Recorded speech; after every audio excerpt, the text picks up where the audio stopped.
The mistake that made a marriage. The moment the hover chariot exploded, Lieutenant Darius Ven's instincts kicked in. He didn't think. He moved. The polished white streets of Zarinthia's capital lit up in streaks of plasma, panic rippling through the diplomatic parade. Humans and Zarinthians alike dove for cover. Darius leapt over a cracked obsidian bench, sprinting toward the wreckage. 2 Zarinthian women lay tangled beneath the fractured grave plating. Their ceremonial veils smoldered. The blast had shaken their guards off course. Darius didn't hesitate. He reached for them, grabbed their arms, yanked them out just before a second explosion turned the platform into ash. They landed hard behind a safety shield. Alive. Shaken. Too close. Their skin warm, opalescent, pressed against his. Then came the silence. Guards flooded in, energy spears raised, voices slicing the air in furious, musical cadence. Zarinthian dialect. Aggressive. The taller woman, her dark lavender hair tumbling around her, looked up at him with eyes like molten glass. A curious expression crossed her face, some mix of awe and disbelief. The smaller one clutched her side, then leaned into him. He stepped back, wary. That's when the command snapped like a whip. You. A woman's voice ancient, sharp. You touched both of my daughters. The crowd parted. Out stepped Matron Silatari, draped in black pearl armor. Her eyes were furious, yet her voice was dangerously calm. Do you deny it? Touched. I pulled them out of an explosion, Darius said flatly. You're welcome. You laid hands on bare Zarinthian skin in public. Unmarried. She turned to her attendants. Witnessed. Recorded. Enforce Article 17. The guards advanced. He blinked. What the hell is Article 17? The taller daughter rose slowly, dusted herself off. He doesn't know, she said, voice soft. Oh, he knows now, Silatari said, stepping closer. By the right of contact, you've initiated binding courtship with not one but both of my daughters. You are, as of this moment, their husband. Darius let out a short, humorless laugh. I think there's been a cultural translation error. There is no error. There is only law. He turned toward the human envoy's transport just arriving. Ambassador Reeve looked like he'd swallowed glass. He tapped frantically on a holoslate, receiving messages in real time. Darius walked to him. Tell me this is a joke. Reeve didn't meet his eye. It's not. Our cultural liaisons missed some nuances. Article 17 predates our contact by 6,000 years. Nuances? Darius snapped. I saved 2 people from a bomb, and now I'm married. If we protest, we risk collapsing the entire treaty. Earth's seat at the Concord is on the line. Silatari's voice rang out again, steel wrapped in velvet. You will be taken to the matronate palace immediately for sanctified orientation. You will remain within sacred walls until your bonding is complete. Sanctified? No. No, no, no. I'm not staying anywhere. The smaller daughter stepped forward, delicate, gold-veined skin gleaming under emergency lights. She met his gaze with something unreadable. You protected us, she said quietly. We won't shame you. We accept the bonding. He backed away. This is insane. The larger daughter, more regal, more composed, bowed her head slightly. Your resistance would only dishonor us further. Please. And that was the moment he saw it. Not obligation. Not fear. But choice. They were letting the world believe this wasn't a mistake. They wanted it to stand. He gritted his teeth. This isn't a marriage. This is a trap. Reeve muttered, for now, just play along. It'll buy time. We'll sort it out quietly. But Darius knew better. Zarinthian culture didn't do quietly. 3 hours later, he stood inside a domed silver hall lined with vines that glowed in the dark. A robe had been thrust upon him, embroidered with twin moons. Symbol of dual union. A servant had taken his weapons. He was in the matronate's inner sanctum. A place no human had ever seen. You will share the west wing with the daughters, a soft-voiced attendant explained. Until the vows of heat are spoken, there shall be no consummation. Good to know, he muttered. Now tell me how to undo this. There is no undoing, only ceremony. The door slid open. In walked the daughters. He studied them with a soldier's eye. The taller one spoke first. I'm Viratari, she said. Scholar of interstellar law. I studied your Earth constitution. Fascinating contradictions. The shorter one smiled. I'm Nivaitari. I've always wanted to kiss someone who carries a gun. Darius rubbed his temples. You two are seriously okay with this? Nevia shrugged. Better than being married off to a senator's inbred cousin. Vera added, you saved us. The old laws give us rare freedom. We chose to honor that. He paced the room. This isn't a romance. This is politics on fire. Nevia tilted her head. And yet you're here. Breathing. Not fighting. Darius stopped. Looked at her. I don't want to hurt anyone, he said. But don't mistake silence for surrender. Vera moved closer. Then make your choice clear. Fight this with dignity or walk into it with your eyes open. He stared at the two of them. Gorgeous. Alien. Sincere. And somehow, completely sure he was theirs now. The door sealed behind them. A soft hum filled the air as the palace dimmed into the bioluminescent glow of evening. Darius stood alone for a long while. Then he sat by the window. Far off in the night sky, Earth was just a pinprick. He'd been trained for every kind of combat. Every threat, every scenario. Except this one. Darius awoke to silence. Not the peaceful kind, an unnatural hush, like the whole palace held its breath. He sat up on the edge of the carved crystal bed, still dressed in ceremonial robes. His tactical brain refused to rest. The previous night's surreal events hadn't faded. Married by law. Imprisoned by hospitality. Watched by eyes he couldn't see. The chamber doors parted with a whisper. Viratari entered carrying a steaming cup of something floral. You didn't scream in your sleep, she said. That's rare for humans in their first night. He rubbed his face. I'm not most humans.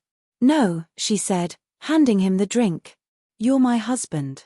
He didn't respond. Instead, he studied her, composed, cool, the sort of presence that didn't flinch under scrutiny. She sat across from him, legs crossed, robes falling in intricate folds. You want out? Darius nodded. That obvious? Vera tilted her head. You're a soldier. You see exit points before you see flowers. I see reality. This, union, it's not right. Her expression didn't change. Then convince our people. Show them why. Because as of this moment, they're waiting for your first gesture of affection. He stared at her. You want me to fake love to preserve honor? I want you to survive, Lieutenant Ven. Before he could answer, Nivaitari burst in like a shot of sunlight. You're both so serious, she said, tossing her silken braid behind her. Good morning, husband. Darius stood. Don't call me that. But it's the truth. And I like the sound. He moved past her, heading into the adjoining hall, but she followed. Vera wants to talk law, but I want to talk you. You carry yourself like you don't care, but your heart's louder than your footsteps. You know nothing about me, he muttered. Not yet. But I will. He paused by a towering window that overlooked 1,000 glowing trees. You really think this farce means anything? She came up beside him, her reflection shimmering in the glass. Maybe it doesn't to you. But for us, it means freedom. Mother planned our marriages since we were embryos. You gave us a choice no one ever did. He met her gaze. You're using me. No more than you're using us to avoid a galactic incident. Fair point. Later, Darius stood before the matronate council chamber. He was summoned, not invited. Guards flanked the golden door, their armor gleaming like sunlight on steel. Inside, Matron Silatari reclined on a dais, robes flowing like oil. You've completed your first rest in union. The people ask, what name will you take for your house? Darius stepped forward. None. I didn't choose this. She smiled coldly. Yet the daughters have chosen you. I saved them from a bomb. That wasn't consent. In our law, consent is inaction. Not words. Darius scanned the silent council. Then your law is broken. Murmurs erupted. Silatari raised a hand. You will respect the right. Or face exile. Or? Darius asked. Or duel, she said. To the right of bones. But I doubt you'd survive tradition. He held her stare. We'll see. The next day, the trial cohabitation began. A cultural formality. 10 days. One wing of the palace. No contact with the outside world. The first hours were strained. The sisters kept their distance. Darius avoided conversation. But by the third evening, tension cracked. They were seated in the sunken conversation ring, an oddly cozy room wrapped in vines that pulsed gently with bioluminescent color. Vera tapped at her holoscroll, scrolling through Earth history. You humans burned books for hundreds of years. On purpose. Yeah, Darius said. We're slow learners. Nevi lay across the cushions, studying his face. What made you a soldier? Bad choices, he said simply. Anyone you miss? She asked. Darius hesitated. A brother. Died in a peacekeeping op. He would have laughed at this whole marriage circus. Vera looked up. Then let's not make his memory a joke. Let's make this matter. He stood abruptly. I didn't come here to play noble house politics. But you're playing it anyway, Nevi said. Whether you want to or not. 2 nights later, the palace shook. Blinding lights flashed through the corridors. Alarms screamed. Darius was already up, grabbing the ceremonial blade gifted as a wedding token. He pressed to the wall, scanning. Then he heard it, blasters. Human grade. Not local. Outside his room, he found Nevi crouched behind a column, clutching a staff. Intruders, she whispered. Hired mercs. Symbols on their armor, House Yalvan. Vera joined moments later, bruised but steady. They're here for you. If they kill you, our union dissolves and the matron loses status. Political assassination disguised as theft. Darius scanned the shadows. Then we fight. They moved as one. Darius took point, guiding them through corridors he'd memorized. At a corner turn, 3 attackers advanced, plasma blades raised. Darius moved like a ghost. Quick, efficient. Blade to neck. Disarm. Disable. A grunt of pain, then silence. The daughters backed him. Vera used pressure points. Nevi fought dirty, wild, efficient, utterly untrained. Together, they reached the east escape chamber. Darius triggered the security lock. Where does this lead? He asked. Into the lowlands, Vera said. It's untamed. He looked at them both. Then follow me. Stay close. The door slid open into jungle night. They vanished into the dark. Moonlight filtered through jagged branches overhead, casting spectral shadows across Darius's face as he crouched behind a ridge of vine-choked stone. The jungle whispered around them alien birdsong, wind rustling oversized petals, distant groans of creatures better left unseen. They'd been running for hours. Vera breathed steadily beside him, her shoulder streaked with plasma burn. Nevi leaned against a fallen tree trunk, trying to mask a limp with bravado. This is a hell of a honeymoon, Darius muttered, eyes scanning for movement. You know what's worse? Nevi said. This is still better than marrying Senator Varn's oozing air. Vera smiled faintly. That boy thought soil samples were foreplay. Darius shook his head. You two joke too easily about death. We've lived our whole lives behind silk walls, Vera said. This is the first time anything's felt real. A sound, a click of metal on stone, snapped Darius's focus back. He rose, blade in hand, and motioned them to stay behind. The mercenary came through the underbrush too confidently. Human. Hired. Not expecting resistance. Darius struck from the side. Quick slice to the leg, pivot, elbow to the throat. The merc fell without a word. Nevi exhaled. I see why they say human soldiers are terrifying. You haven't seen the worst of us, Darius said. Just what we do when we care. The words escaped before he could stop them. He turned away, suddenly aware of the silence behind him. Vera stood still. You care. I didn't say that, he replied. Nevi walked past him, sat down on a mossy rock.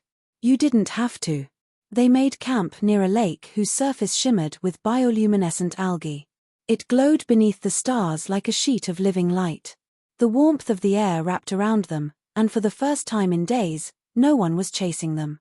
Vera knelt beside the water, rinsing her arm carefully. You saved us again. Darius shrugged. It's a habit. You could have run alone. Left us behind. I don't do that. Nevi joined them, slipping her boots off to dip her feet in the water. Then stop pretending you don't care. I'm a soldier. That's all. No, Vera said quietly. You're not just that. You're the only one who looked at us like people. Not currency. Not assets. He sat beside them. The lake cast soft blue light on their skin. They looked alien and beautiful, like living myths. Nevi leaned close. Why do you fight so hard against this? Against us? Because nothing about this was a choice, he said. You didn't choose to care either, Vera said. But you do. He stared at them. I didn't ask for this. No, Nevi whispered, her fingers brushing his. But maybe you needed it. She kissed him. There was no ceremony, no rite, no approval. Just quiet hunger and warmth. Her lips tasted like crushed fruit and spice. And behind her, Vera watched, then stepped closer, slowly, deliberately. When she kissed him, it wasn't with fire, but certainty. Darius didn't stop them. Didn't want to. He gave in, not to law, not to pressure, but to something deeper. Something he hadn't felt since his brother died. Connection. Trust. The illusion that maybe, in this insane place, he was seen. Morning came cold and bright. The sky above was turning amber. They stood together, watching the distant spires of the palace through gaps in the canopy. Darius exhaled slowly. They'll come again. Yes, Vera said. Then let's go back. Not to surrender, he said. But to fight the right way. You mean challenge her? Nevi asked. To the right of bones, he nodded. Trial by combat. Zorinthian law allows it. If I win, I rewrite the contract. Vera's brows furrowed. No outsider has ever invoked the right and lived. Then I'll be the first. The palace gates opened slowly. The guards parted. Silatari waited on the throne, expression unreadable. You return, she said. With what request? Darius stepped forward. I invoke the right of bones.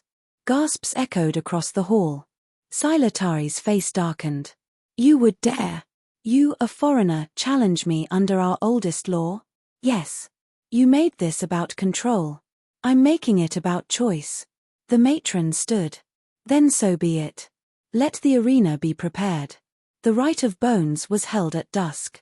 The arena was an ancient sphere carved into the roots of a fallen starship, its walls shifting with gravity pulses. No rules. No mercy.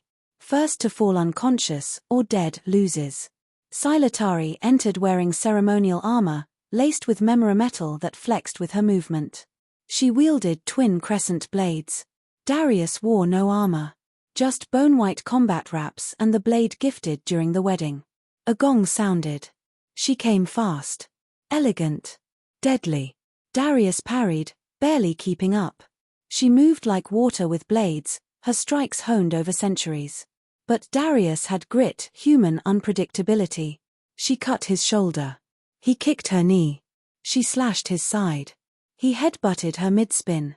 Back and forth. Blood. Bruises. Echoing strikes in the hollow chamber. Then he saw it, her breathing off by a fraction. An old wound. Right knee. He baited her left, then spun under, slammed his fist into the joint. She stumbled. He swept her legs. She hit the ground hard. He stood over her, blade raised. Silence. She looked up, sneering. End it. No, he said. I don't need to kill you. I just needed to win. He turned to the council. I claim my right as bonded mate. Under Article 12, if both wives consent, I may rewrite the contract. Vera and Nevi stepped forward, hands joined. We consent, they said in unison. The right of Bones' chamber still pulsed with echoes of combat as Darius lowered the blade. Silatari lay bruised but breathing, her eyes fixed on the ceiling of the ancient dome. For the first time, the Iron Matriarch said nothing. The council sat frozen. This had never happened before, a human not just surviving the rite, but invoking Zarinthian law against a matron and winning. Darius turned to the elders. By right of victory, and with mutual consent, I invoke Article 12. Let this union be rewritten on my terms. The chamber trembled not from tectonics, but from centuries of tradition cracking beneath one sentence. Silatari sat up slowly, breathing labored. Speak your terms. He glanced at Vera and Nevi, who nodded. 1, Darius said. No more forced marriages. Not for your daughters. Not for anyone. Silatari's expression tightened. That's not your place to decide. I just did. He stepped closer, blood streaking down his arm. 2, this bond stays because we choose it, not because of your law. Nevi took his hand. We do choose. Vera stood beside her. Willingly.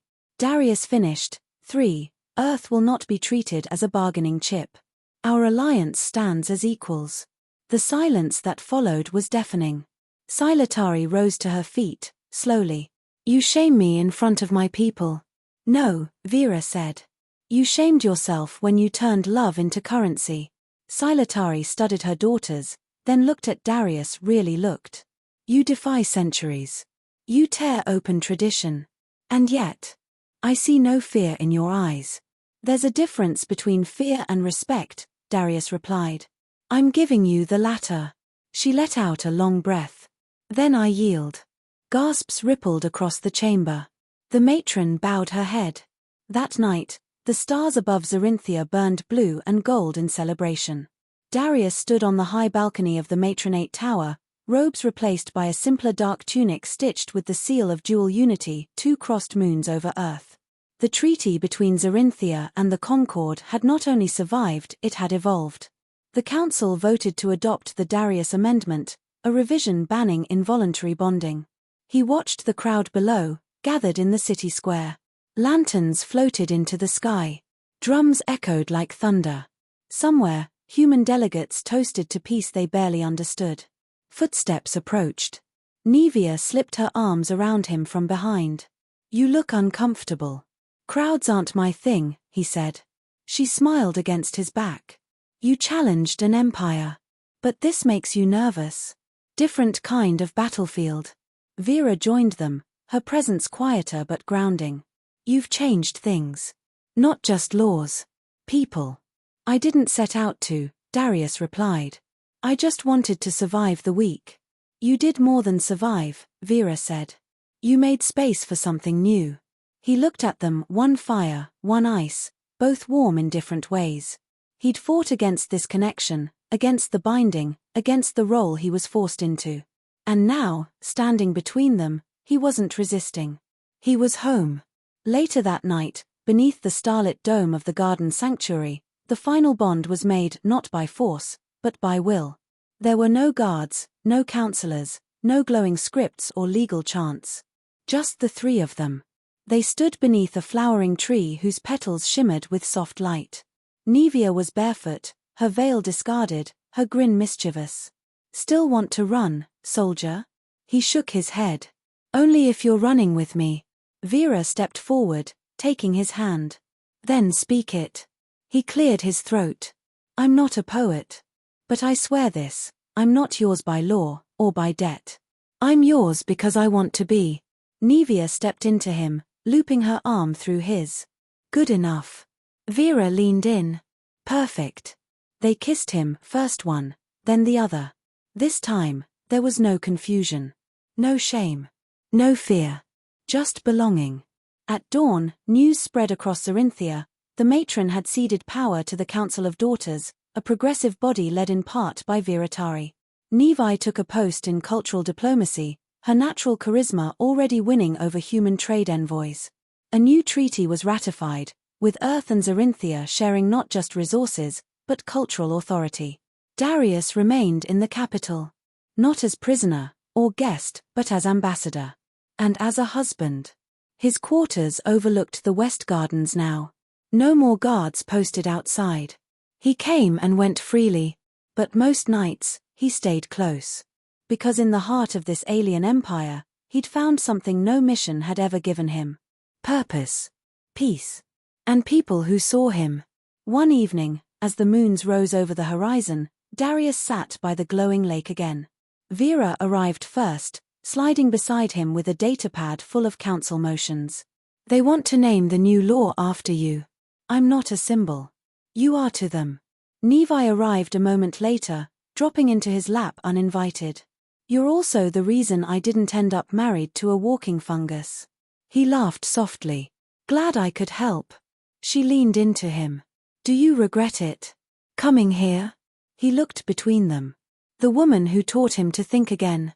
The woman who taught him to feel again. No, he said. Not a damn thing. And under the starlight, with nothing left to fight, he finally let himself rest.